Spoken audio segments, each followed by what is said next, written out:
And we should be live. Welcome everyone. I'm just gonna give it a minute until I can see that you are indeed in the chat. We are live from London. It is nearly 10 p.m. on Sunday the 6th of April. If it's no longer Sunday the 6th of April for you, you're probably watching a replay in the next few days, weeks, months, years, who knows. And welcome Emma, welcome everybody else. Let me know in the chat that you can hear me properly. Hi Tarek, I've not seen your name, but I see Emma saying hello to you. Nice to have you along. You can hear and see me well, perfect. Thank you very much, Tish. Cool, so before anything else, let's just test the microphone. Hi Linda, welcome Sarah, welcome Sia, welcome everyone. So as usual, you know the drill. I'm gonna tap the microphone 3 times. You should be able to hear the tapping. If you don't, I might be disconnected somehow. Let's see.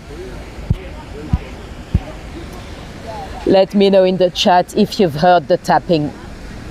It's quite important because if the microphone was disconnected, you'd still be able to hear me, but you might have some nasty background noises.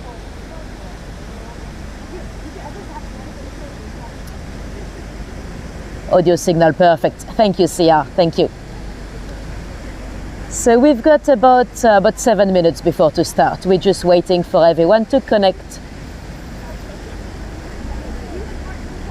Ooh, you've had a virus. Well, I hope you're getting better soon, Natasha. Welcome. Let's see how long we've got. 5 minutes to go, 5 minutes. So we're just waiting for everyone to connect. If any of you are watching this on replay in the next few days or months, if you want to skip the hellos and go straight into the walking tour, feel free to skip the next 5 minutes. And welcome Abe. And welcome everyone that just joined, even if you are quiet in the chat. You're very welcome. Hi Mitzi. Let me flip this camera around to show you a bit of the view already. And Mike is here. Welcome Mike. Nice to see you here. And Ronnie is here as well. Welcome. So I am on the beautiful Trafalgar Square.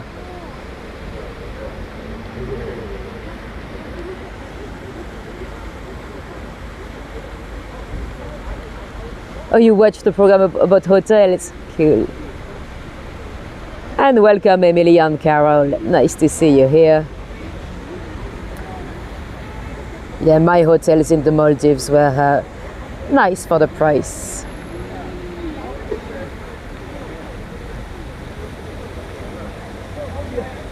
So we've got about 3 minutes to go.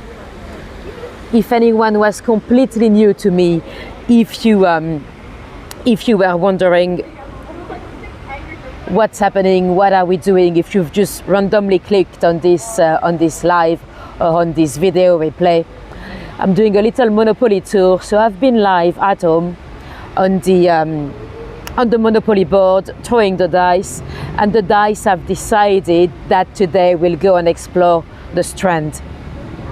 Although I shouldn't call it the Strand, it's only called Strand. We always call it the Strand, but we shouldn't really. So today we're gonna go and have a little walk on Strand. I'll tell you snippets of history, as well as some local true crimes, and I'll show you some property. So together we'll try to guess the prices for rentals as well as buying.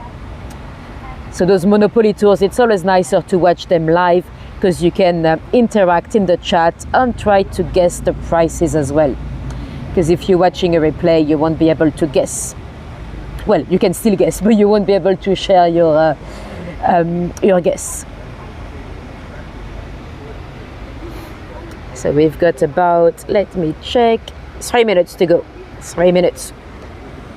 And I see I've got an email. If it is any of you dropping me a tip on PayPal or buy me a coffee, that's very, very much appreciated. It might not be. It might be a completely different email. I can't really click on it when I'm live, but I've just seen a little email notification.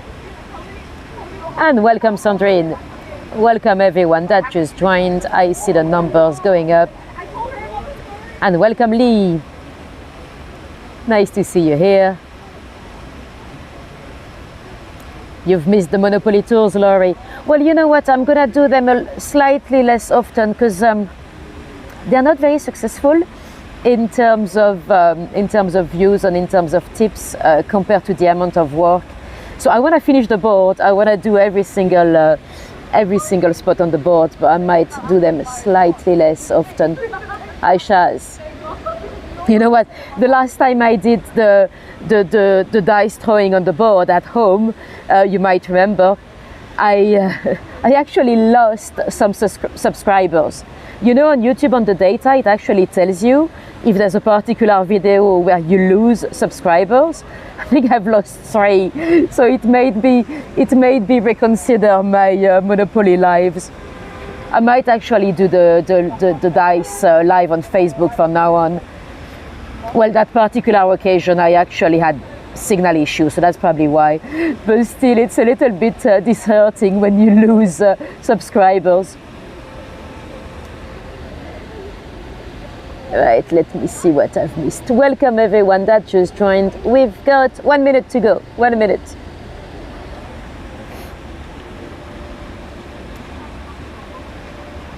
Yes, exactly, Mike. I might have to do slightly less next month anyway, because I'm just busy. I'm going to Skegness at least 4 times, maybe 5 over the next couple of months. So I'll do one tour in Skegness again, but that's a lot of weekends of work doing kids football tournament.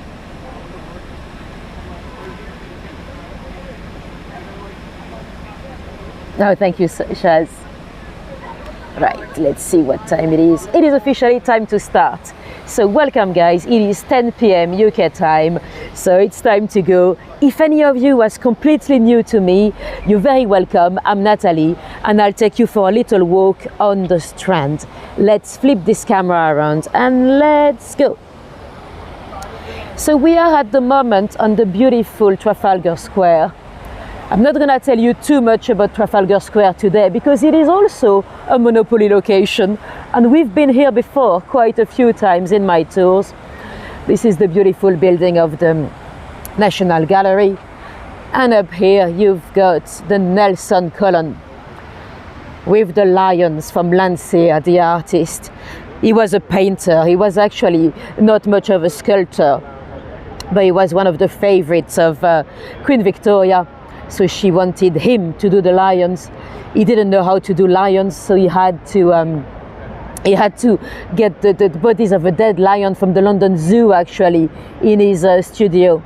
And he was struggling to finish them because he was struggling with his mental health actually. And by the time he was finishing the lions, apparently the lion had started to rot in his studio and was smelling very bad. The neighbors were complaining. So it is said that he had to model the feet on his cat because they had to dispose of the lion. Anyway, it's Nelson up there. We actually are fairly lucky that we still have the Nelson column, you know, because apparently through the Second World War, the Nazis were planning to take it away. If they had succeeded of invading the UK, apparently they were planning to take the column away into Berlin as a symbol of their power. And before we go much further, this is one of it's London's smallest police station. Not anymore. Nowadays it's a broom cabinet, but it used to be used to keep a police officer in there, you know, because Trafalgar Square, really, it is a place of gathering. Good gatherings, like, you know, if we won the World Cup, we'd probably come down here to celebrate. but also protest and stuff like that. So it requires police presence. Or it did at the time. Nowadays we've got CCTV and all that, so there's no need to have a police officer in this little box. It wouldn't be the same without Nelson, exactly. Cool, let's cross over to actually go on Strand. Whenever the little man goes green. And welcome everyone that just joined. I see the numbers going up slightly, so welcome. Let's do this. And let's do this again. Naughty, naughty, it's actually red, but we've survived. You've got the London Underground here. It is Charing Cross station. Now, the Strand, it actually, Strand apparently in Germanic languages, it means the beach area or the shore, because the river used to be much larger, like over 100 meters larger, and the river used to come all the way down here, would you believe? Nowadays it doesn't feel like a beach at all. Oh, you love them, Tariq. Oh, it's great. It's great to hear. I need to finish the board anyway. We still have a few locations we've not covered. Well, the Strand, we had done it at the time of Hego, but we've not done it since I'm on YouTube. And here is another magic shop. We have a lot of them in London nowadays. There are a lot of tourists that come here only for Harry Potter stuff. So you've got a lot of those magic shops all across the city centre. But let's cross over. Let's go down Craven Street and let me cross again where I shouldn't be. And let's go. So we'll leave the Strand for a moment to go down Craven Street because there's a few properties here. Craven Street, there was a Dickens character living here in Oliver Twist. In the musical, I don't think you see much of her, but it's well, technically it's Oliver's aunt, but of course he didn't know at the time that she was his aunt. I think there's a meeting down here between her and Mr. Brownlow. So we'll go down here because we have a couple of interesting properties. Apologies, my jacket keeps closing, so the microphone keeps coming inside. I'm just gonna try to keep it wide open. Now this building here, I've never actually been inside, but there's a little museum. It is the British Optical Association Museum. I don't think you can just walk in. I think you've got to contact them to be booked in. But they've got a lot of glasses and stuff. Apparently they've got a few of the glasses of Harry Potter, and they also have the glasses of Dr. Crippen, you know, the murderer. So that's probably quite a very unusual museum to come and visit. I don't know how much they charge. I don't even know if everyone can get in or if it has to do with if you had to be somehow working in the optical industry. Anyway, I've got a property for you right here. Let me focus so I don't show you the wrong one. Yeah, it's this one here. So, this beautiful building, this is actually grade 2 listed. That's from the 18th century, I think, everything on this street. It is a 6-bedroom, so we're looking at a property to buy. Let me show you the picture of the inside. And bearing in mind, it's going to be fairly expensive because it is a freehold. So we've spoken about the freeholds before. Basically, if you were to buy it, it belongs to you for good. You might know in Westminster, a lot of the properties have a leasehold. Where did you see a spooky blue light? I didn't see a spooky blue light. I must have missed it. So yeah, a lot of properties are actually leasehold. So this one, if you were to buy it, that's for you, for good. You can leave it to your grandkids and all that. How much do you think you'd pay to buy this property? 6 bedrooms. So bear in mind, it's quite large. Although I don't think they're all used as bedrooms at the moment, because it says something like 6 potential bedrooms. Or 6, there was a phrasing that was a bit funny, but you can have 6 bedrooms. So how much would you pay to buy?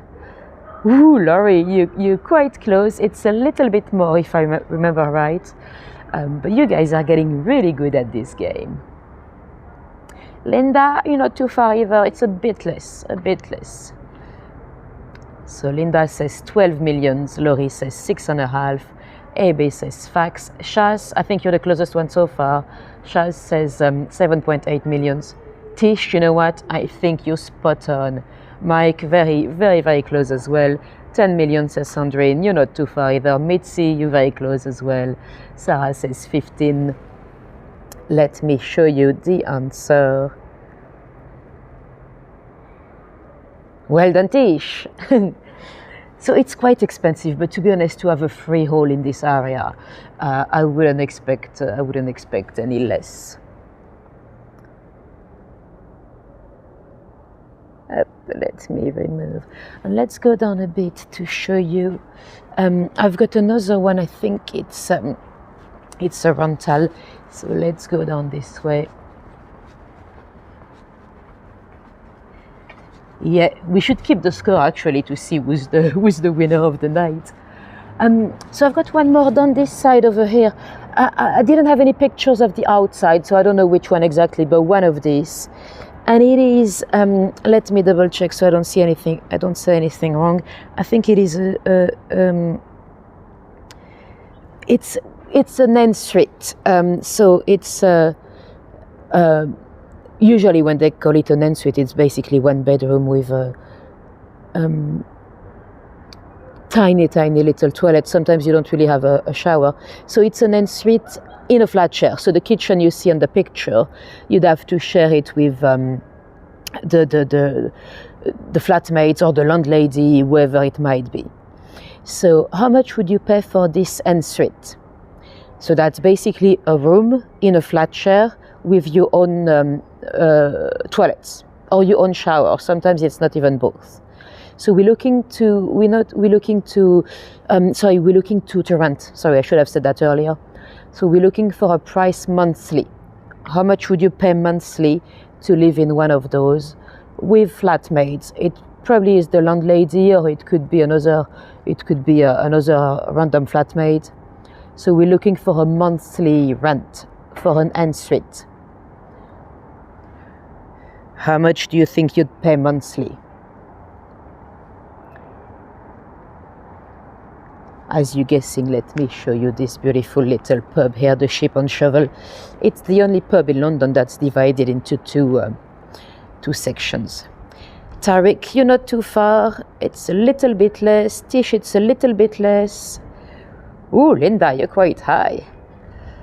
London is expensive. I don't think I've seen any flat share that's up to 5,000. I've seen 2,000 something, but I've not seen...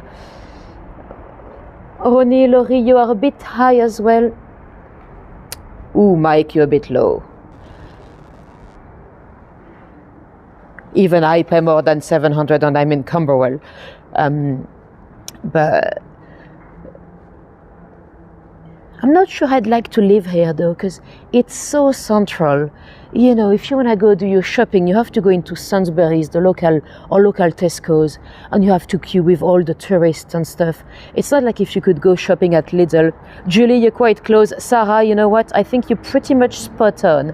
Let me show you the answer. Where are we? So Sarah, I think you were the closest so far, unless I've missed anybody else answer. And let me remove the pictures. There we go. Now the building, some of you might remember we spoke about him before, but the building over here behind the scaffolding. Oh, Sarah, yeah, very good. That's where That's where Ben Franklin used to live.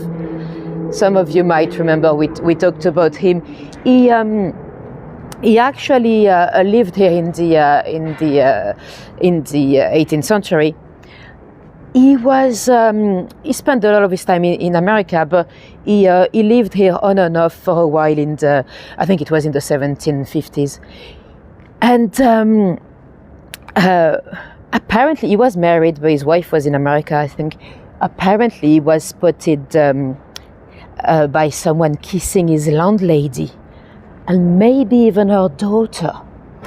Anyway, many years later, well, in 1998, I think, they did a bit of work in the back garden, and they found a lot of human remains. We're talking about 15 bodies. 6 of them were kids. We're talking about 1,200 bones segments. And people were like, what? You know, was Benjamin Franklin a serial killer or something? Eventually, the coroner decided not to investigate because the bones were carbon dated and they were way too old for an investigation. They dated back to the time of Benjamin Franklin, actually. And so people were wondering for a while, but it came out. We now think that it probably was a chap that lived with him, his son-in-law, William Hewson, sorry. He was studying the lymphatic system, so he probably would have done some illegal dissections in there. You know, they thought or they think there must have been some kind of an illegal school of medicine, or at least some workshops in there. You know, Benjamin Franklin was a man of science, so he probably was aware of that, because, you know, at the time the bodies that were available for the dissections, you know, they were mainly the stolen bodies from the body snatchers in the graveyards. Well, technically there was a spot of execution here as well in Charing Cross, so there could have been a few bodies that were supplied legally, but most of them must have been stolen. Especially the kids, you know, because they didn't really hang the kids. Well, although it has happened, sadly, the youngest person being hanged I ever came across was 9 years old, but luckily that was extremely rare. Anyway, we are now in front of the Charing Cross. This is not the original one. This is from E.M. Barry, Edward Middleton Barry, so it's a replica, although it's very different looking from the one that was here before. The Charing Cross was placed here after the funeral of Eleanor of Castile. She was the wife of Edward I. Let me give you a sneak peek of the inside of the station. I might be kicked out. They don't really like people filming in the stations, but you know. So yeah, Eleanor, she died in Lincoln, and where the funeral cortege left Lincoln, every spot where they stopped to sleep for a night on their way down to Westminster Abbey, they then erected a little cross there. We had 12 in total. Although some historians believe it might have been 15, we don't know for sure.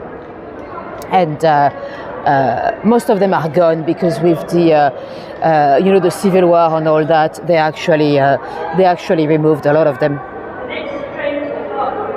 Anyway, this station was the site of body disposal as well. Let me get back out. Hello. Let's just get back out. There are a lot of sorry, you don't know what just happened. It was a homeless gentleman waving a funny cigarette at me, saying hello. There are quite a lot of homeless people gathering around here because the Coates Bank on the other side, they do a lot of they help charity donations. So there's a lot of food donations, and also there are toilets in the station. So a lot of people come here to use the free toilets. Anyway, the station was the site of of a body disposal. You might remember, because we talked about it, you know, when we went down to Belgravia a couple of months ago, we talked about the murder at 86 Rochester Row. That was in the 1920s, when a gentleman left the station in one of those black cabs, you know, like, excuse my finger, but those taxis there. He left the station and he dropped a little cloakroom ticket through the window. Someone picked it up and gave it back to the cloakroom. It turned up that the gentleman had dropped a big suitcase minutes earlier, very, very large. And a few days later, the suitcase started to smell a bit foul. The cloakroom staff called the police. When they looked into the suitcase, they found the body. The body had been dismembered. It was a lady, but they didn't have an ID for the victim. Neither did they for the killer. But as they found her pieces of her outfit, they found a little tag that read P. Holt. Some say it was on her underwear, but on a piece of fabric. So they looked for a P. Holt, and they found the Patricia Holt in Chelsea, but she was very much alive. So they contacted her and they said, "Oh, do you think any lady could have come in the possession of your underwear?" And she said, "Well, I had a Mrs. Rolls that worked for me in the kitchen. She's left the company, so she might have taken a few of my underwear on the way, you know." And the police looked for Mrs. Rolls, but they couldn't locate her. Eventually, they found that Mrs. Rolls had changed her name to use the name Minnie Bonatti, where she worked at. She had fallen into hard times and she worked as a sex worker. So they had the name for a victim, but they didn't know how to start getting the killer. When they had an idea, they contacted all those famous taxis to ask them if any of them remembered the suitcase. The taxi driver was like, yeah, I remember, that was about 10 days ago, 86 Rochester Row. So not only did he remember the suitcase, but he could actually remember the exact address at which he picked it up. So that's how the killer was caught. So, you know, we say those taxi drivers have an amazing memory. It is true. They have to take an exam called the knowledge, and they have to know every single street in a 6 miles radius of the Charing Cross. At the time when the exam was created in the 1850s, there was like quite a lot of streets already, but nowadays we're talking over 30,000 streets. It's crazy. Anyway, this is another view of the station. Above the station here, that's the Claremont Hotel. I hear they do some nice afternoon tea, if you were looking to do that in London. Anyway, we are now in front of Coutts. This is a bank, not a bank for you and I. Well, I don't know about you, but not a bank for I. You've got to have a minimum of £500 to come and open an account. If you stepped in there to open an account, they'll open the champagne and everything for you, but make sure you've got a bit of cash, because otherwise it might be a bit embarrassing. You might remember the name Coutts. We talked about Angela Baudet Coutts in one of my tours before, you know, when we went to St. Pancras. And the building is haunted. There was, for many years they had a ghost, or at least some of the staff complained about a ghost. And in the 90s, it became too much because some people didn't want to come to work. They complained about 500,000. Yeah. What did I say? Must have said something wrong. Yeah, 500,000 minimum. So I think it's 500,000 if it's cash. if you have investments or whatever, if you don't actually have the cash, you need to have 1 million of investment or whatever that is. Yeah, that's where the king keeps his assets. And so yeah, eventually in 1993, the company was annoyed with the ghost story. Some staff members were traumatized. So they decided to invite a medium for a seance. His name was Eddie Burke. He had a seance in the bank, and he believed he had found the identity of the ghost. He was the fourth Duke of Norfolk. And they contacted at the time the actual Duke of Norfolk, not the one now, but the one from the 90s, and they decided to have a little ceremony at the. He had been beheaded, the Duke, because he was plotting. He was trying to marry Queen of Scots, so they were Catholic plotters. So they had a little ceremony at the Catholic Church in Covent Garden. So the Duke of Norfolk came along. And at the exit of the church, some of the journalists were like, "Oh, sir, may I ask, how does it feel, to have put your great grandfather to rest?" And the Duke of Norfolk was like, "No, I don't believe in ghosts." He had just played along, but he didn't. He did not believe for 1 minute that his ancestor was actually haunting the building. Anyway. We are now, welcome Matthew and welcome everyone else, we are now in front of Zimbabwe House. Now, this is an interesting building mainly because of those statues. Let me zoom in to show you. It's not obvious at I was going to say at night, but it's never very obvious because there's not much left of them. They've been scaled down. Zimbabwe House used to be the British Medical Association building, and in the the building was commissioned in 1908, and they had commissioned an artist to do those sculptures. Apparently, they were not really. They didn't really discuss what the statues would be. They probably expected something a little bit more conventional. But Jacob Epstein was the artist, and he came up with those. I'll show you a photo a bit closer so you can see a bit better from here. He came up with those 18 nudes. They were about 8 feet tall, and they were apparently for the time very shocking. They were fully nude, so you had a few penises and all that. And apparently people were outraged. How dare they pervert their children like this? So there was a public outrage. The Evening Standard was shocked as well. And they kept the statues though. Eventually, though, 10 of June 1937, there was a bit of an accident. It is said that one of the men's genitalia fell down on somebody's foot, injuring their little toes. I'm afraid this has become a little bit of an urban myth, but it wasn't actually a penis, it was actually a head that had fallen down. And eventually they decided to scale them down.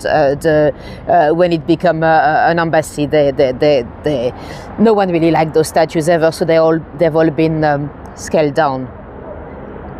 By the way, those American candy shop, be careful with them.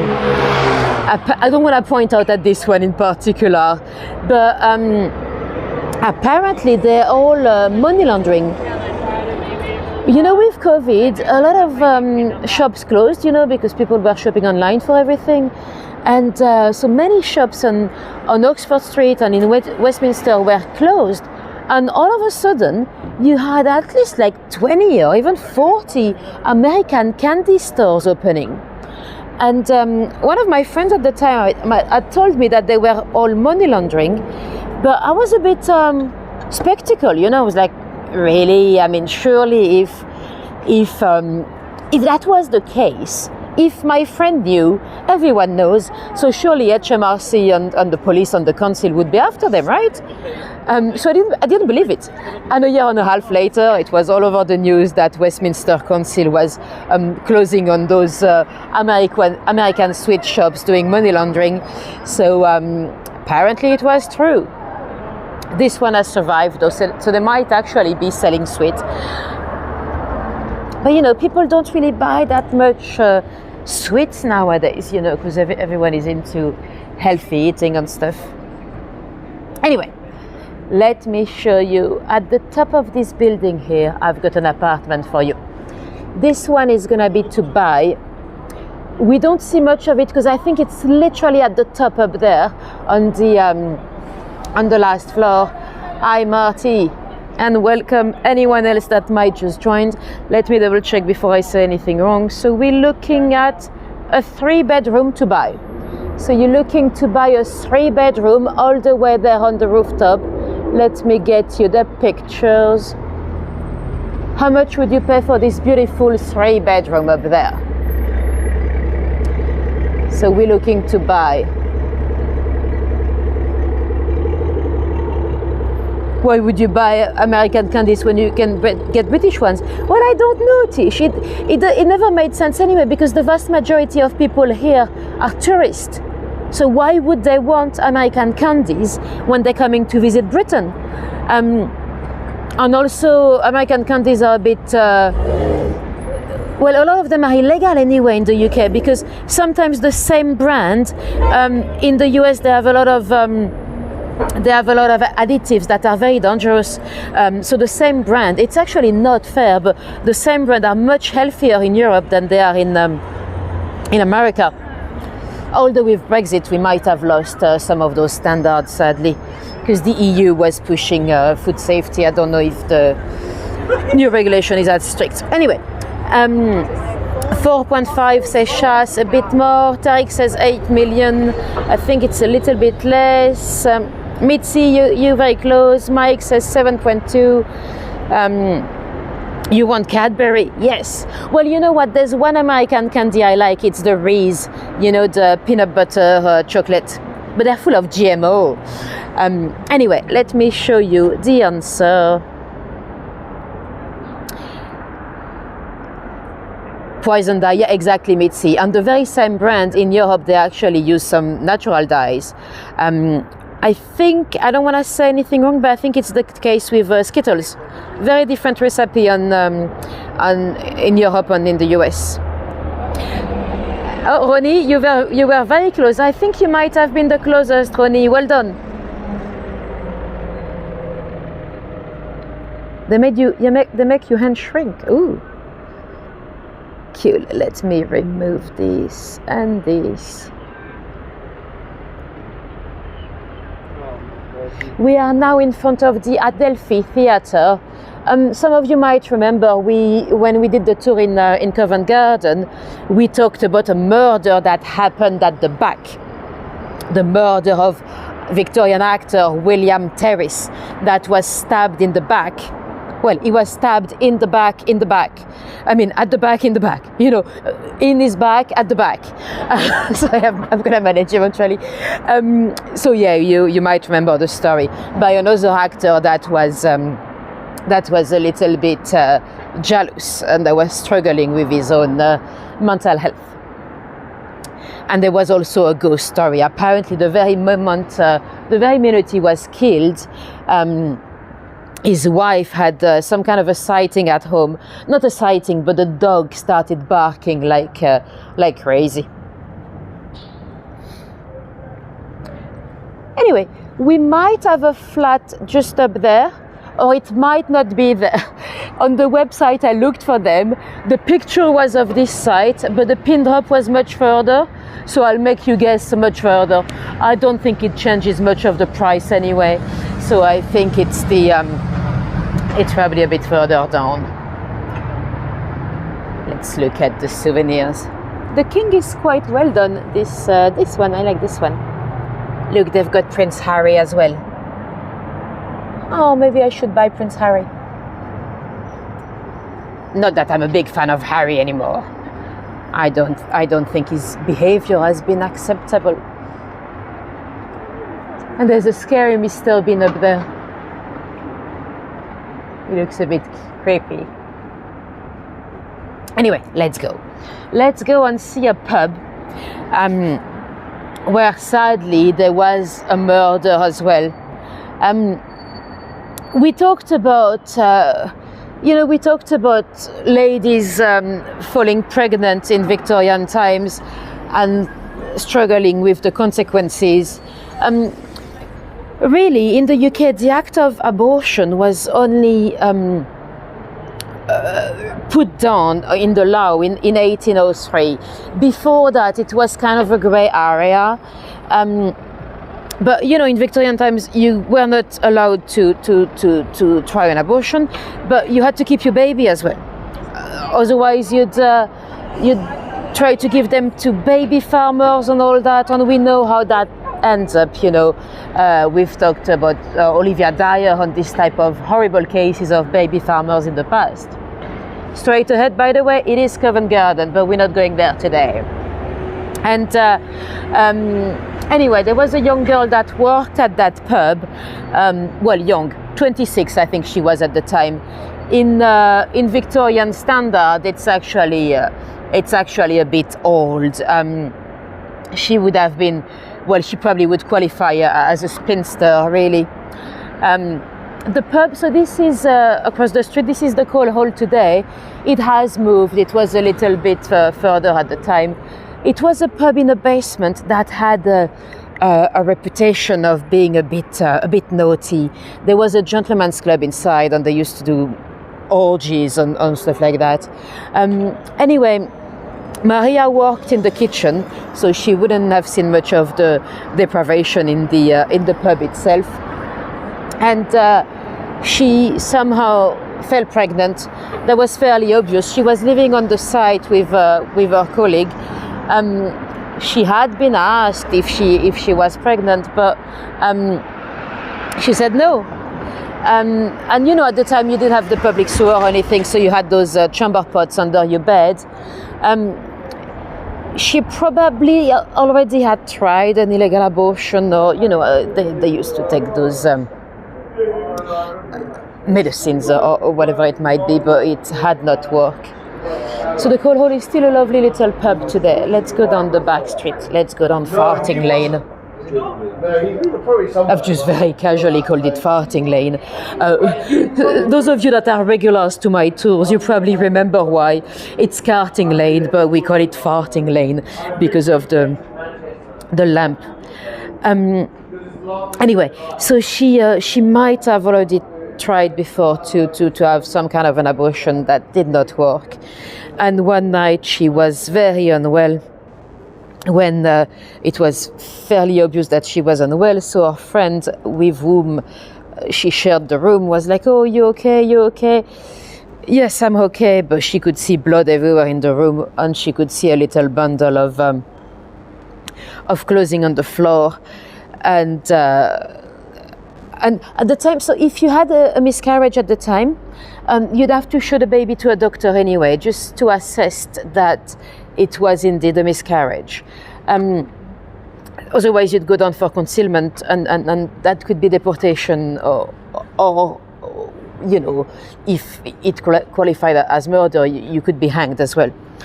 So the other girl was like, show me what you've done. And she was like, "No, you'll have me hanged." And eventually she showed them the baby. The baby had signs of strangulation. She admitted that she had concealed the baby, but she would have been hanged if indeed it was murder. Luckily for poor Maria, they couldn't actually prove whether the strangulation was accidental, maybe the umbilical cord or something, or if she had indeed killed her newborn. So very, very sad. She went to prison, but she was not hanged because they couldn't actually prove it. Anyway, the Farting Lane, it's because of that one. It's because of that one here. this gas lamp, would you believe, was powered with the methane from the public sewer running underneath. So that's why it's farting lane. Now you know, those I mean, I don't want to be defending a murderer, but you know, the situation for those poor girls was absolutely horrible, because if they had their babies, then they would lose their jobs. And then how would they feed the babies? They would end up at the workhouse. There was actually a workhouse here on the Strand. And they couldn't really give it. You know, Britain was a bit late in terms of giving babies away. You know, for example, in France, since the revolution, ladies were allowed to do anonymous birth. Still today, I could step into a hospital in France, and it's called ex-birthing. So I could give birth, give the baby away, not have my name recorded anywhere, and that was already the case in France. You could anonymously give birth, so that would avoid all those horrible situations.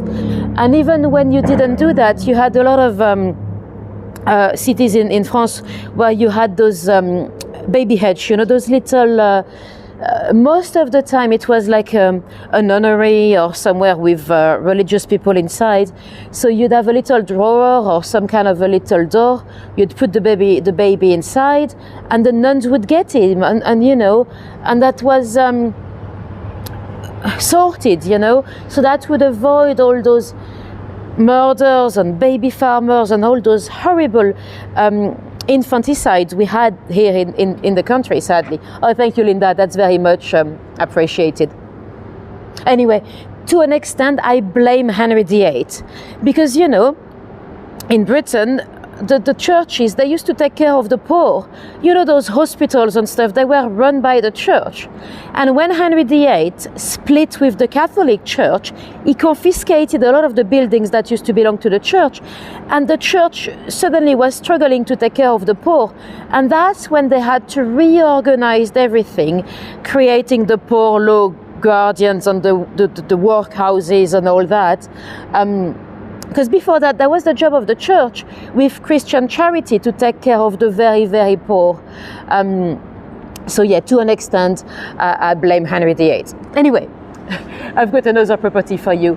It's somewhere in this block, and looking at the windows, I think it's somewhere at the very top there, those newly built. Let me check before I say anything wrong. It is to buy, so we're looking at a 1-bedroom to buy. It is 1 bedroom, so not very big. Let me get the pictures for you. And I think that's a leasehold as well. So how much would you pay for a 1-bedroom right up there? I'll start walking as we guess. So 1-bedroom to buy.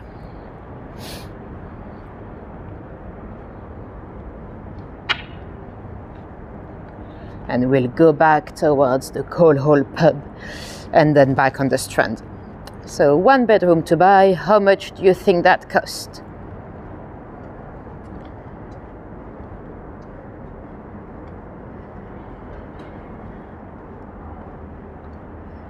Oh, the chat is getting a bit slow. I hope I've not lost you for any reason. I'm not getting your guesses yet. It's probably just a bit slow. They might all come in one go. So 1-bedroom to buy. Ooh, 6 million, says Tariq. It's a bit less. Linda, Tish, it's actually much less. It's only 1 bedroom, so it's quite small.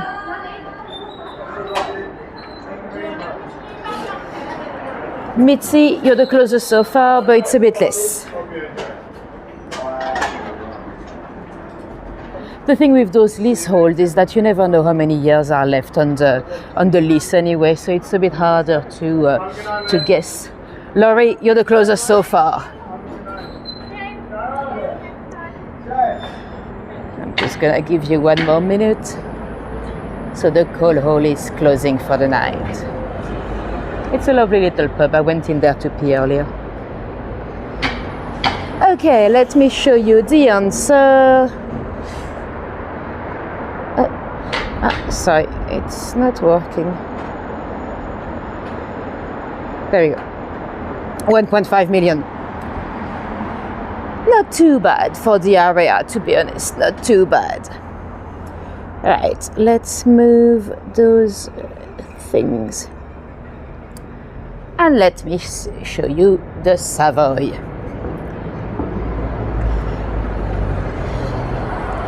So the Savoy Hotel, quite a luxurious hotel.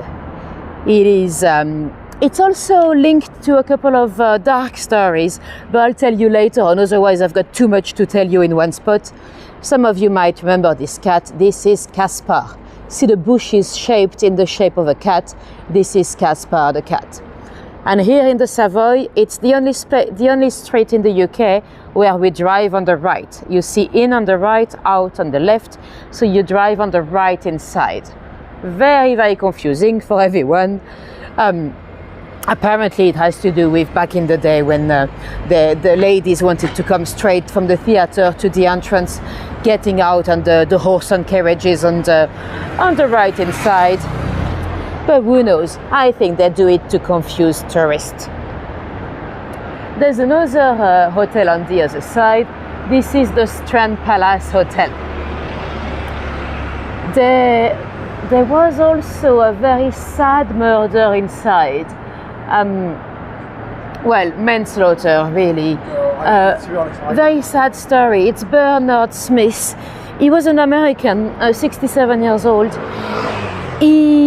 Originally his family was from here, but he had moved to America as a child and he had started a business there and made his life over there. But he was losing his audition, his sense of his hearing, and he ended up completely deaf. And he probably suffered from early signs of dementia. And his sisters wanted him to come back to London to be able to take care of him because he was alone in New York. And eventually they managed to convince him, so he came on a ship. He came down to London.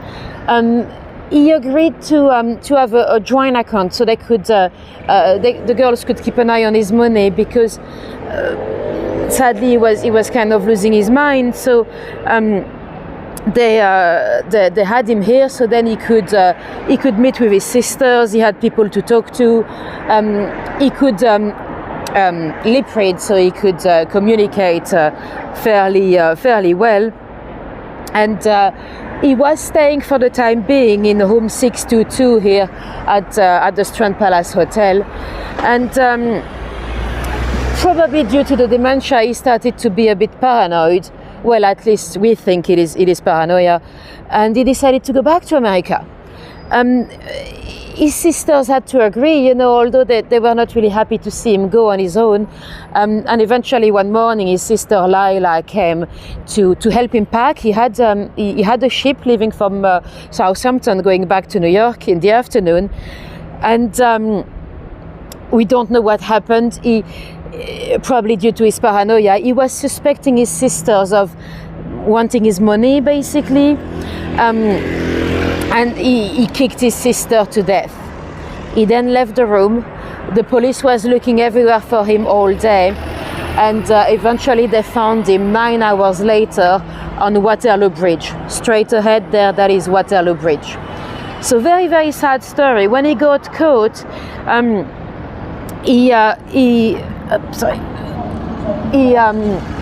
he was like, oh no, how could I do this? How could I do this? I love my sister. So yeah, quite sad, but he was suffering from dementia.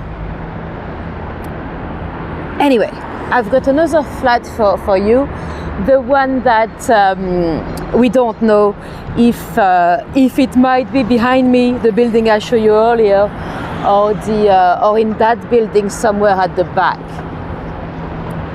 According to the pin drop, it's here, but there was a photo published of the other location. It doesn't matter which it is really. It wouldn't really change the price. It's still on the Strand. So let's cross over and take a look. So it is to rent. Let me check that I don't say anything wrong. Yes, so we're looking for a flat to rent. It is 2 bedrooms. Well, it says 3 bedrooms, but one of them is not a bedroom. One of them is more like a space on which you can put a bed. So it's 2 to 3 bedrooms. And we're looking for a monthly rent. So according to the pin drop, it's somewhere in that block, but I don't know where exactly. So we're looking 2, maybe 3 bedrooms. We're looking for a monthly rent. Let me show you the inside. That's the one. So nice and bright, maybe a bit messy for the pictures. So 3 bedrooms, but see the one in the middle, that's the one that's not actually a bedroom. It doesn't close, so it's not very intimate if you wanted it for a young couple or anything. So we're looking for a monthly rent. How much would you pay?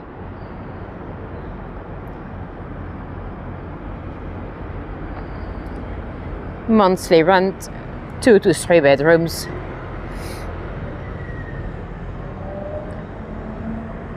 Straight ahead the church, it's St. Mary le Strand. That's where Charles Dickens' parents married. We're looking for a monthly rent. We're not looking to buy, monthly rent.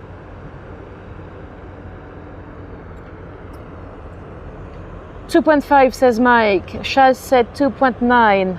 Linda, 560. Tish, I think you might be the closest one so far between Tish and Linda. Ooh, Sunsun, it's a bit more.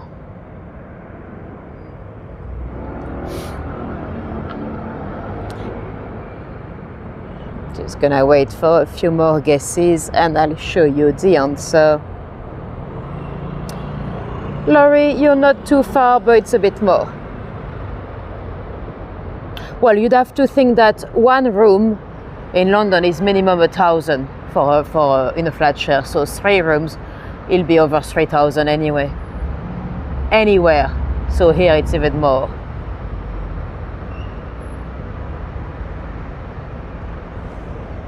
Cool, I'll show you the answer. Where are we? 4,767. That's very precise.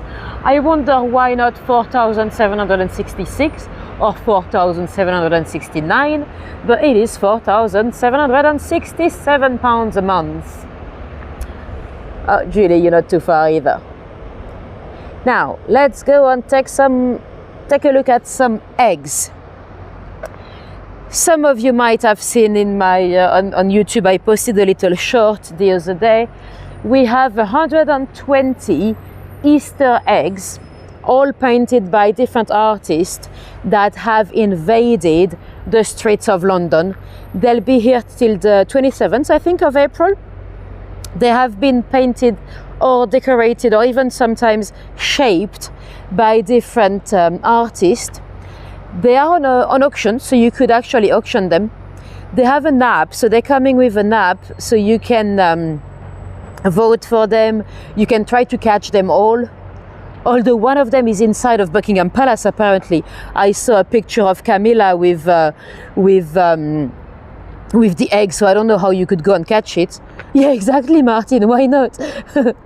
or it could have been 4,766.99 as well. Anyway, so because it comes with the app, you've got information about the artist. Let me show you this one. So this is a Peruvian-born London artist. So the app is quite cool. I've actually seen a few families, mother with the kids, going around London and trying to catch all the eggs. So it's like a family activity. And all the benefits, they go to an elephant charity. Well, although it is kind of commercial as well, when you download the app, you get some goodies. If you catch many eggs, you get some discounts and stuff in local establishments. A lot of them are in Battersea Power Station, so they must have had a good commercial deal with Battersea Power Station. Anyway, this one is quite cool. Let me show you information about the artist, Bob Ryan. So I think it's talking about social media because the bird looks like the bird from, well, Twitter, X nowadays. So yeah, there are 120 in total all across London. I've not seen that many. I've probably seen about 25 maybe. Some of them they're not only in Westminster, they are in Chelsea, they're everywhere really. Oh, Tariq says he's trying to get them all. How many have you found, Tariq? Well, the thing is, some of them were put a bit late. When I first downloaded the app, only this egg was here, so the two others were added later on. Same in St James's Park. Last week there were only 2, and there's a new one that just arrived. It's quite cool because you can get a shot of the egg with Buckingham Palace in the background. But if they keep adding some more into the places that you've already visited, it's harder to catch them all. Anyway, let me show you the artist for this one. Where are we? It's this one. So a few of them have decided to keep the elephant theme. So because the charity is for elephants.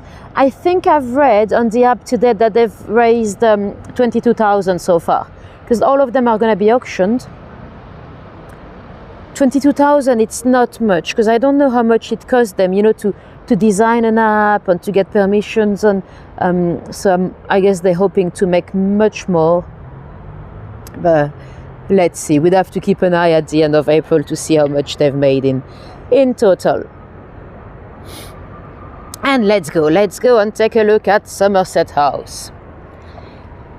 Some of you might remember we've been in there before, because at the time of Hego, on the Monopoly board, you've got the tax office, or you got pay your taxes.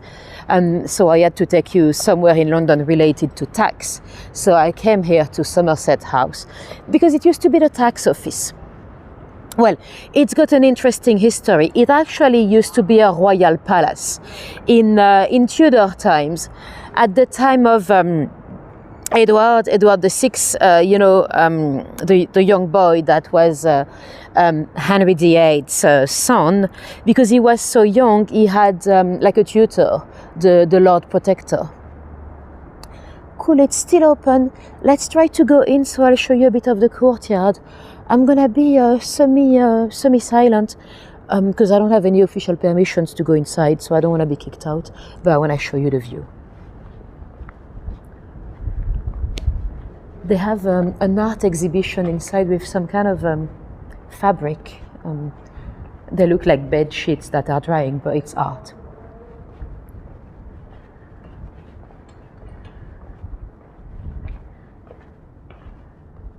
There we go.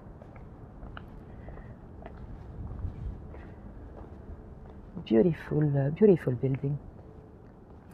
Nowadays they often have art exhibitions. In the winter you have an ice rink. In the summer sometimes they do outdoor cinema. So yeah, Henry VIII's son, he had to have some kind of a tutor, the Lord Protector, that was Seymour.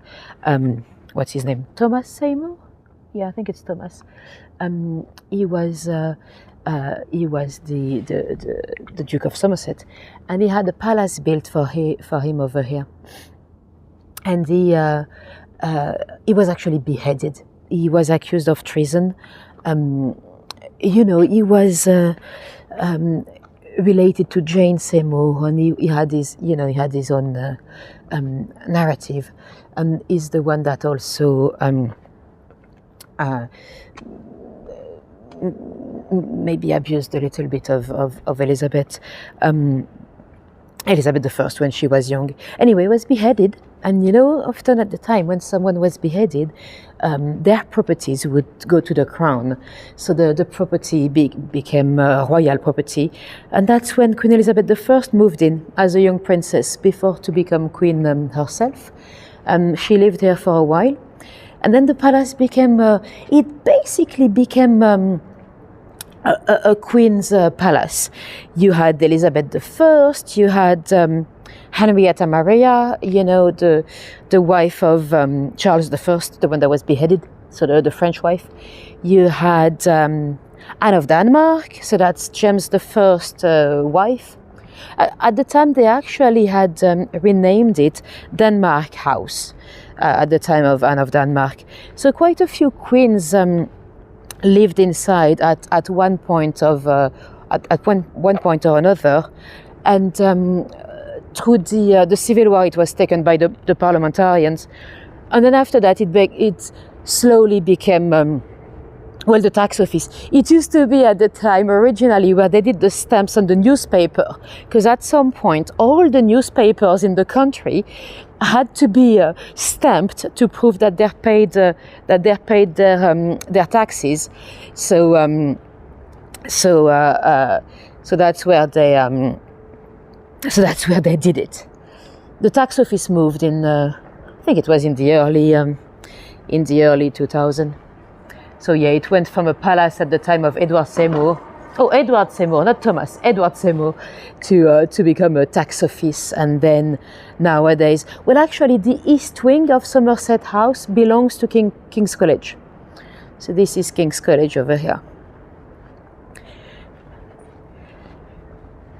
They have lots of pictures of people that studied with them. Oh, letterbox, let's check the cipher. It looks like Edward VII. I never know if people are new to me or not.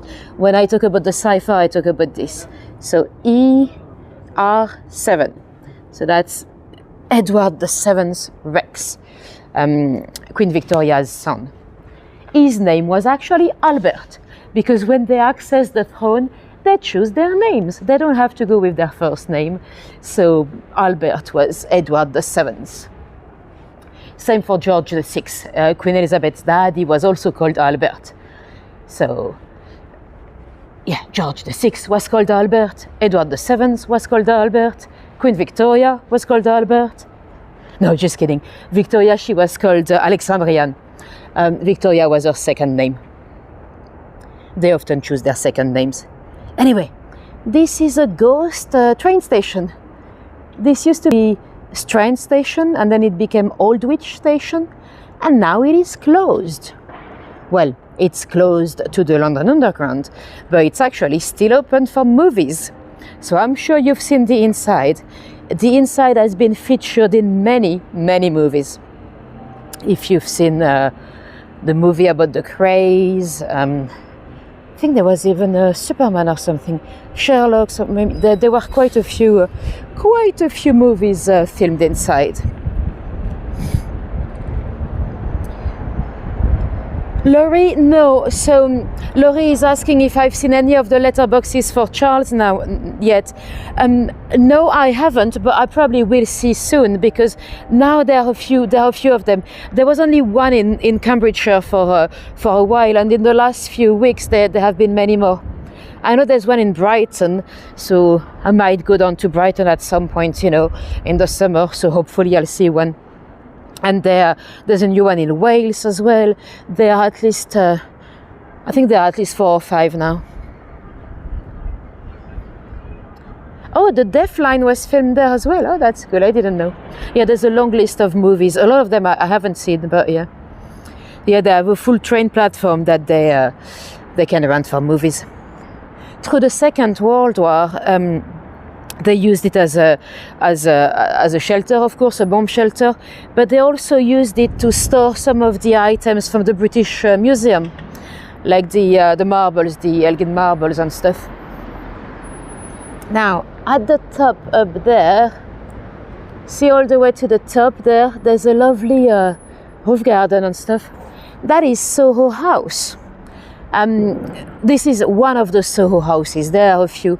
It's members club. It's I've been up there once because I have a friend that's a member. You have an outdoor swimming pool. You have a gym, of course. You have a bar.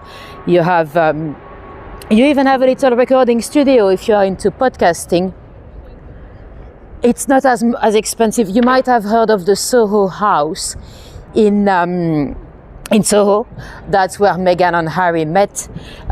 This is not as posh. I think he said he's paying 140 a month, which is a lot of money. But you know, if you were gonna have a gym membership instead, plus maybe a co-working place, plus a studio, you know, it's not that nice, that much. But apparently, even if you are a member, let's say you're sitting there and you see Meghan and Harry sitting at the next table, you're not allowed to approach them anyway. So, you know, I thought that was a place to mingle with the rich and famous, but if you're not allowed to speak to them, what's the point? I'm not exactly considering becoming a member anyway. Right, I want to cross, but I shouldn't. Should we? No. Be a good girl. Anyway, the church, that is St. Clement's Danes. That's one of the churches that still has some, you see some blitz damage on the walls. Oh, there was a gentleman that was director over here as well. You may have heard of William Webb Ellis. He's the guy that is accredited for inventing rugby. When he was a student at rugby school, apparently on the football pitch, when they grab the ball and run with it. So yeah, he was a rector here at some point. Who knew? Now let's go around the church, although we're not gonna go too far because after that you'll recognize it. We've been there many times in my tour of Fleet Street, because that'll be in front of the Royal Court of Justice at the very spot where the Strand finishes and becomes Fleet Street, the street of the press.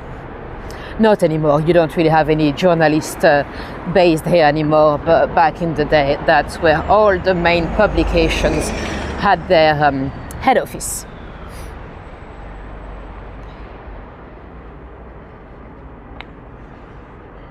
Ooh, Tish, I don't know if the cursed mummy was there. Maybe she cursed the station and that's why they closed it. So this is the Royal Court of Justice. Down here to the right, that's where you have the little Twinings shop. And over here is Dr. Samuel Johnson. So Samuel Johnson is the gentleman that wrote or completed the first full English dictionary. And he potentially suffered from Tourette's syndrome. At the time, they didn't know. They didn't know what theory. I've already forgotten what I've said now. So this is still part of the Royal Court of Justice. It's beautiful building. It's like neo-Gothic, and you can go inside to see the British justice at work. So you can go and see a trial. You don't have to book, you don't have to do anything. You can just turn up and check if there are any good cases on that day, and you can go in. Oh, we've already been live for over an hour. I guess the Strand is longer than I expected. So you can see a bit more. So this is Soho House up there. Lovely, lovely space. We're no longer on the Strand, by the way. We are now on Aldwych. We're gonna take a quick look at the LSE because there's the, some of you might remember, there's the old curiosity shop. Last time we were around here, it was under scaffolding. They've just redone it, so I wanna show you what it looks like today. It's quite cool. Oh, back to the Savoy, by the way, I told you. You probably already know those stories because we talked about it before. But the Savoy, there was also a murder inside. That was the case of Marguerite Alibert. She was a socialite, but also a courtesan from Paris. She was she was married actually to a prince, an Egyptian prince, Ali Fahmy. Although we call him a prince, but he wasn't actually a prince. He was a very, very rich guy. So people agreed to call him a prince, but he wasn't. And Margaret, she was the very definition of a gold digger. She had quite a sad childhood. I think her parents had blamed her because she had been babysitting her little brother when he was hit by a car and died. So her parents always blamed her. At the age of 16, she had fallen pregnant to a little girl, Raymond. Her parents sent the little girl to live in the countryside, and Marguerite ended up on the streets of Paris. So she was a sex worker, but she ended up being a socialite. She was a sex worker with the rich and famous. And in 1917, they had, she had an affair with the Prince of Wales, the future Edward VIII. You know, the one that later on abdicated for his American divorcee, Wallace Simpson. So because he was positioned, at the time he was in the army, and he was positioned in Paris through the First World War. And they had an affair, they loved each other, or at least he loved her very much for a year. They exchanged a lot of letters, and in his letters he was, very explicit sexually. He had been criticizing the war effort and potentially giving a few secrets as well, and criticizing the monarchy, criticizing his dad. So Marguerite had very, very carefully saved those letters, just in case, if one day she felt the need to blackmail somebody. And many years later, in the, I think it's 1923, I think, she was at the Savoy with the prince, her Egyptian prince. And that could have been me. This is the building of the LSE, the London School of Economics. I did a job here as a mascot one day. I wasn't a bear, I was a lion. But anyway, back to the prince. So yeah, their relationship was a bit odd. I mean, she was clearly with him for his money, but she was in her 30s and he was 23. And of course, he was from Egypt, so they had a different culture. He probably believed that his wife had to be quite submissive and stuff, and she wasn't the type of lady that would have it this way. They were fighting a lot. Apparently, sometimes it was very, very loud and very physical. And one night, about 2 a.m. in the Savoy, people heard, they heard a bit of an argument, then they heard gunshots. One of the staff entered the bedroom. Marguerite was there with a gun in her hand. Fahmy had been shot in his back several times. So she was guilty. There was no question about it, right? Would you believe she was acquitted? A big trial started at the Old Bailey, and let's say that they avoided mentioning anything about her past. They blamed Fahmy because it was easy, he was a Muslim, there was a bit of prejudice at the time, people had ideas about a lovely European girl, and they accused the prince of being violent, and they managed to get her acquitted, like if she was defending herself. We know now that she very, very probably blackmailed the royal family. She told them those letters would be exposed, and she agreed to burn the letters if she was acquitted. So that worked. But then she went back to Paris and she lived a bit as a recluse. She really didn't have much of a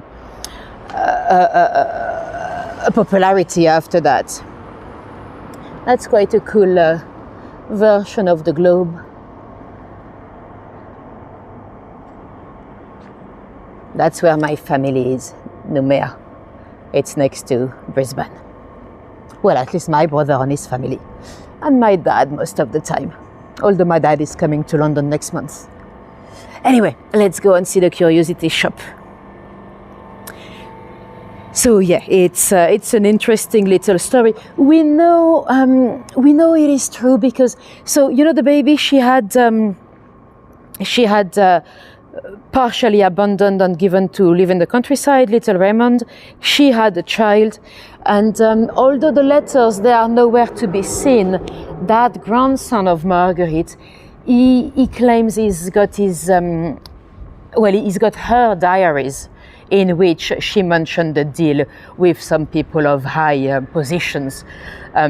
So yeah, but, you know, they have to do what they have to do to protect themselves, or to protect the institution. Anyway, here we go. So this is the old curiosity shop, allegedly immortalized by Dickens. I don't know if there's any evidence that it was definitely the shop that inspired him, though, because I think I read that the shop was named or renamed after the publication of the old curiosity shop. So, so you know, there probably were quite a few curiosity shops in London at the time. Now, some of you might recognize this spot when I do my dark tales of Holborn and the British Museum. We usually start on this side, in front of the Royal College of Surgeons. That's where they have this little museum with a lot of interesting exhibits, like fetuses into formal and stuff like that. And Trish is late. Unacceptable. Don't worry, we still have a couple of interesting stories before we go. So yeah, the other story about the Savoy, it's the story of Caspar. You know, the cat that we mentioned. The thing is, at the time, you know, we've always said you don't want to be 13 people at the table, right? That could be bad luck. Well, apparently one day in, I think it's 1898, there was a dinner with a politician from South Africa, Joe Rolfe his name was, and they were 13 at the table. And apparently they joked about it. They were like, the first one to go is gonna be the first one to die. And Joe didn't care. He stood up and left. Would you believe he was gunned down in his office in Johannesburg a week later? So after that, the Savoy was ever so sorry. They didn't want it to ever happen again. So they decided to commission an artist to build a little cat, a little sculpture, a wooden carving of a cat, to place on the table when they were 13. So this way, they'll be 14 and they'll never be 13 at the table again. And so that's how the story of Caspar the cat started. You know, the one we've seen on the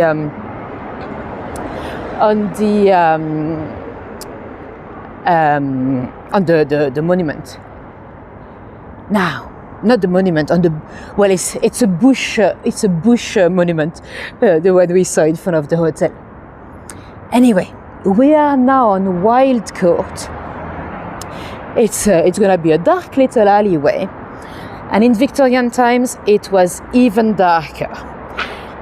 This was it was a tiny little court with rubbish. Well, still today we have a lot of bins down there, and there was a big building called the Sardinia Building that was basically a huge lodging house. You know, we spoke about those lodging houses before. They were accommodations for the poor. You could stay for a few days or for a few months. This one was a very large scale building, and this little court at the time was closed to the public. You had to have a key to enter. And that very morning, I think it was in the 1870s, one man fell down on top of a bin here. He was partially naked. Well, he had a shirt, but that was it.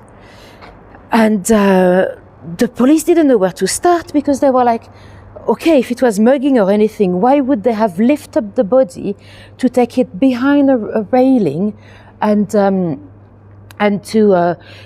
drop it on top of a bin? You know, it didn't make sense. The body was a guy called Joseph Wooten. And then they looked up, and about 4 floors up, they saw a light that was lit. It was room 84. That was the room of a guy called Michael Holland. So they went to give Michael a little visit. He was in his room, completely drunk. He was also half naked. He had a shirt but nothing underneath. There were some items of clothing that were there, and he only opened the door after telling them to F off, by the way. The police were very suspicious, but they had nothing to link the dead man to the drunk man yet. And eventually, one of the other tenants in the building, they spotted Michael going down with, he was completely drunk and still half naked, going down with a big bundle of clothing, and when he came back up, he didn't have it anymore.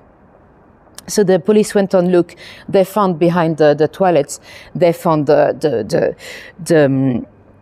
clothing, and next to the body they actually found his trousers. They couldn't quite tell if the trousers were there the first time they looked, but anyway, Michael never explained himself. It was fairly obvious that the body had fallen out of his window. Whether he pushed him, whether they had a fight, it was fairly obvious that they did have some kind of an argument, because people had heard it, but he never tried to give himself a defense. He was found guilty and hanged, but he never explained why or what really happened that night. Well, personally, I have a little bit of an idea what men do when they have their trousers down, but we don't know. Anyway, to my left over here, this is City Lit. It is a school for adults, for whatever classes you might be into. I've taken some courses there myself. I've done a couple of drama courses, as well as TV and radio comedy writing. That's why I'm incredibly funny nowadays. I have a friend that's a teacher in there. She teaches social media managing, I think. So yeah, there's a lot of different courses into the arts, so whatever you might be, you know, writing, dancing, probably music as well, or comedy. Anyway, I've got a couple of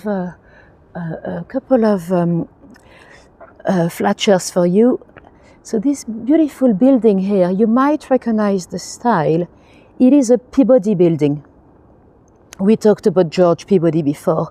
We talked about the Peabody buildings when we talked about Polly Nichols, you know, the second Jack the Ripper victim.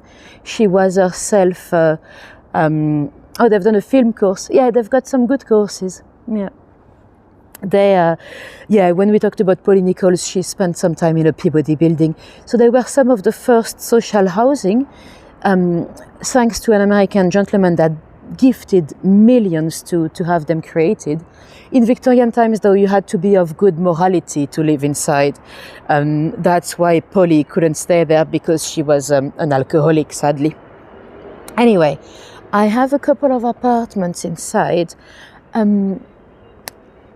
So nowadays, you know, it's still social housing, but of course, since the 80s, you know, when Margaret Thatcher created the right to buy, some of those apartments in the middle might be private. So it's an interesting mix, because most people would still be in a social housing, but some of those apartments might be worth a couple of millions today. Anyway, let me show you the first one. It's one room in a flat share. We're looking for a monthly rent for a little room in a flat share. I think it was with,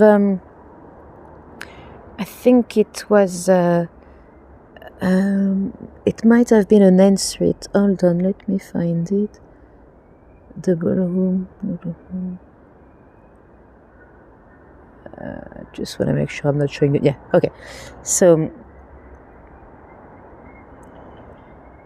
Oh no, it's not an ensuite, it's just a double room. So one room in a flat share here. I think it was sharing with another 2 people. So how much would you pay monthly for 1 bedroom in a little apartment here? So we're looking for a monthly rent. Mike says 850. Oh, that's very optimistic, Mike. It's a bit more. So it's a small room, living probably with the landlord. Well, that's if it is legal, because sometimes some people also sublet rooms in a social housing, which is not really permitted unless you have permission from the housing association. But Tariq, you're very good. I think that's exactly what it is, Tariq. We'll double check. Shas, you're not too far either. Tish, a bit more. Sarah, a bit more. Patricia, you're quite close as well. But Tariq, so far you are the winner. I think it's 1,540. Let me check. Oh yeah, so that's a weekly price. But if you do 350 times 4.5, it's 1,540, I think. So Tariq, you're the closest so far. Now I've got another one in the same block. I don't want to show you exactly where they are, by the way, because just in case if it was not legal. The other one is described as a studio. It's not a studio. I mean, it's a 1 bedroom with a tiny little thing that have been made to look like a kitchen, but it's never a studio. There are a lot of ads pretending they are studios, but it's basically a bedroom somewhere. So how much would you pay monthly for a studio? Or, as I say, a bedroom with a little kitchenette? So we're looking for a monthly rent again for a bedroom with a little kitchenette in the building.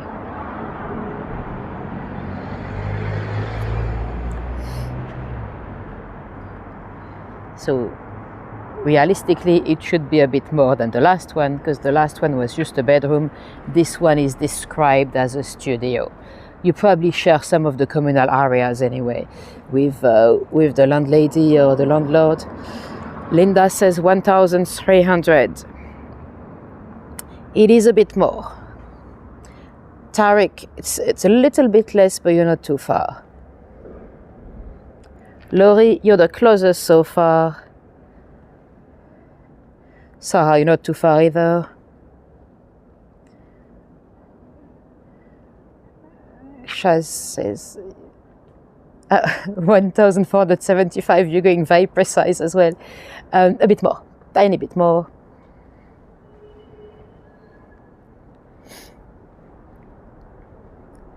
Well, I'll show you the answer. So it's weekly again, but if you do 400 times 4.4, it's 1,760. So it's, well, it's not bad to live in Covent Garden, but it's still quite a lot for a tiny bedroom. Anyway, one last little story before we go. So the Peabody building here, it dates back to the 1880s, I think. Before that, sorry, it's the time of the pollens. The pollens have started in London. So yeah, before that it was quite sordid. It was a bit of a slum with some streets that were not best. And that's where you had a street called Gramsby Place. Sorry, I cannot say it. And that's where you had a lady living with her family, Marianne Mariotti. She was originally from Ireland. She lived with a husband that was an alcoholic and a very violent man. He was Irish as well. He worked as a stonemason. He Well, he was not a nice man. Together they had 8 children. Marianne didn't work. She was taking care of all the toddlers and everything. And her husband was, well, he was a criminal actually. He had spent a bit of time in prison. So he had left her alone with the 8 kids for 3 years when he was in prison after robbing somebody. Then he went to prison again for a few months after beating her up. So we know for a fact he was violent with her because she had had her eye socket broken and fingers broken on ribs as well. So that's why she had reported him to Bow Street police station a few times. So he had gone back to prison for a little while. And he would spend all the money on drinks, not on his family. And Marianne, of course, was very worried that they might end up on the streets or at the workhouse. She actually went in and out of the workhouse herself because her drunk husband would kick her out, literally. And one day in December, they were 7 weeks late in the rent, and she was really worried that the landlord would kick them out. She'd gone to see the landlord and he said, no, this time you've got to pay. So she actually left the big kids to look after the little ones. She went on to the pub where she knew her husband would be, because the husband would have money, right? And at the pub he was drunk. It was not even midday yet. He had been violent with her the night before. And at the pub she kind of publicly shamed him in front of everyone. She told everyone that they were late in the rent, that they were going to end up in the street, and eventually the pub owner kicked him out. So he was very drunk, came back home, he beat her up again, and eventually she left to go to Bow Street police station again to report him to the police. When she came back, he had guessed where she'd been, and he was violent again. He grabbed an axe. They had an axe because they used to grab scrap pieces of wood, discarded wood to use in the fireplace, to warm up the property. And so he's the one that grabbed the axe, but she turned it on him and she killed him.